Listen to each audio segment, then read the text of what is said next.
Super excited, finally get the chance to start on my little flat fender project. I've got a big trip coming up in September. I'm going on the fall color tour in Colorado. It's like a flat fender only run or gathering.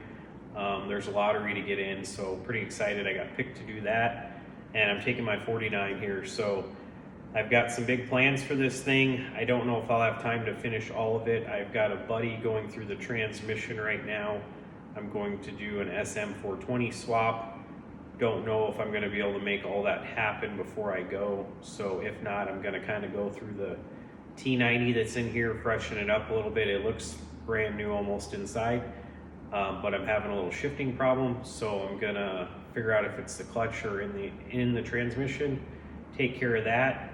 If I do end up getting the time to do the SM420, I'm going to do a Dana 300 transfer case and get a center drive rear end built for the rear. I'm going to do that on videos and do a front axle, an open knuckle Dana 30.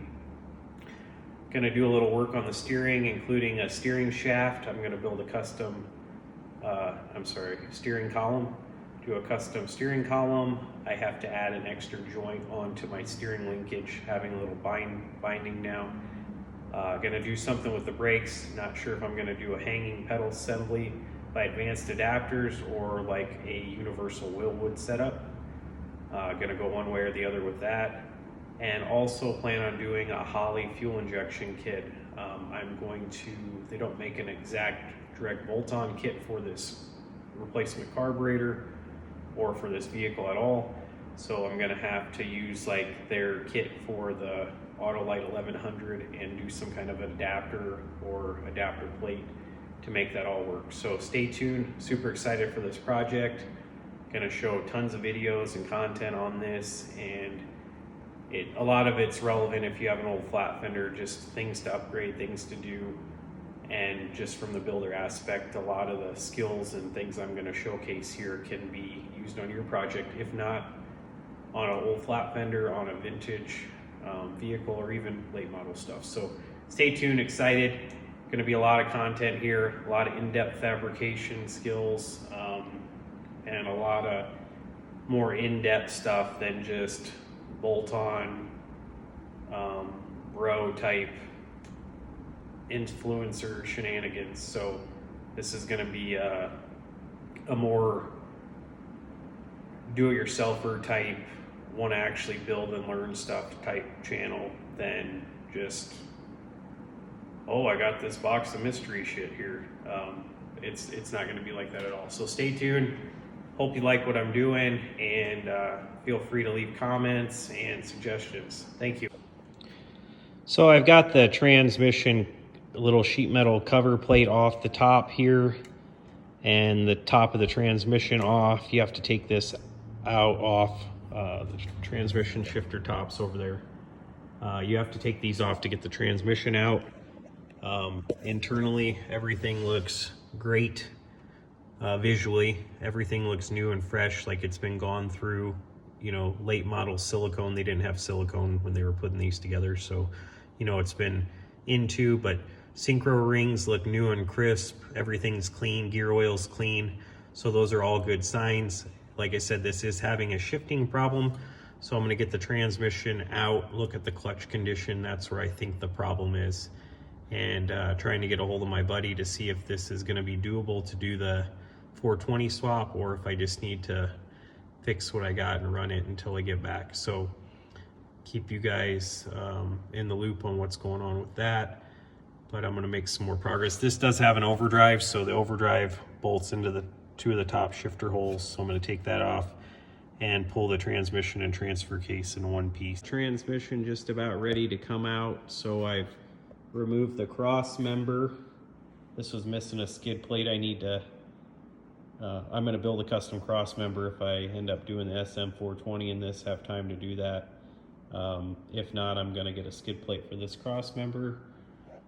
The drive shafts have both been removed. I've got the clutch linkage off of the transfer case, and the emergency brake cable is hanging there, and also the cable that went to the linkage. Speedometer's unhooked over on this side. Speedometer cable's unhooked there. I've got the shifters off for the overdrive. I have to pull the shifters out from the top for the transfer case. I'll climb up my ladder over here and do that. So I'm going to pull those shifters out. I've got the pin out. I'm going to tape the top of the transmission so I don't drop a bunch of contaminants in there. And then the next step I have to do is I'm going to unbolt the starter, take the sheet metal cover off right here, and then I'm going to get the transmission jack out, and I'll be ready to pull the transmission. And I'll let you know what I find in there, what was causing the shifting problem. I think it's in the clutch, or I've also had the pilot bushing or bearing spin or stick to the shaft and spin, and the inside of the transmission's turning when it shouldn't be. So I'm gonna take a look at those two items. So I got the top of the transmission cleaned up, took a razor blade and scraped it, then a Brillo pad or Scotch-Brite, whatever you like to call it, with a little brake clean on it, got the rest of the silicone off, and then I taped it all off. And I also pulled the transmission shifter out after I took the pin out. I showed that on the previous one. So starter's down now, and the sheet metal cover's unbolted. I'm ready to pull the transmission. I just have to unbolt it, put a tranny jack, pull it out. So the snag I caught coming out is the the floor firewall is too close to the bell housing. So I'm gonna have to take the bolts out from the bell housing to this transmission adapter, and then slide the transmission back, and then take the bell housing off after that. So that's what I'm doing now. So I've got the transmission out, clutch off, flywheel off, pilot bushing out, and I think I found what was making this squawking sound and making the transmission hard to shift. So this throwout bushing is pretty loose, but I think it was a little bit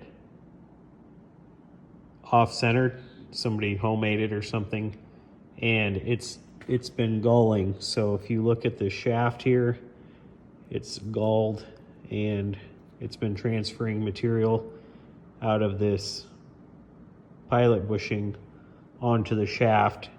And even when you have the clutch in, it's still creating some resistance and turning the shaft. Maybe not engine speed, but enough where it makes it hard to shift. So I think that's the problem. I'm gonna try to hear from my buddy Alger tomorrow on the transmission. I talked to him today, and we are needing a reverse gear, the shaft gear, not the idler.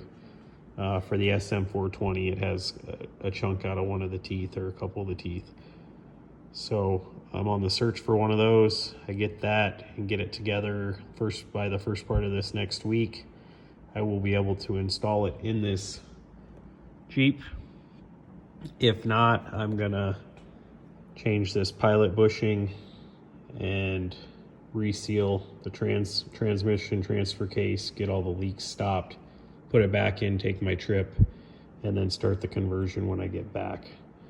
So other than that, that's this pilot bushing and the gulling shaft. Luckily, this material is softer than the shaft, and it hasn't been doing it long enough. See, there's a spot right here where I've scraped it with the razor blade, and it's smooth.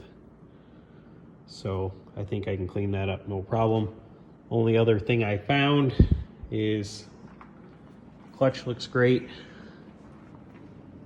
The only other thing I found was this flywheel has some pretty deep heat cracks in it.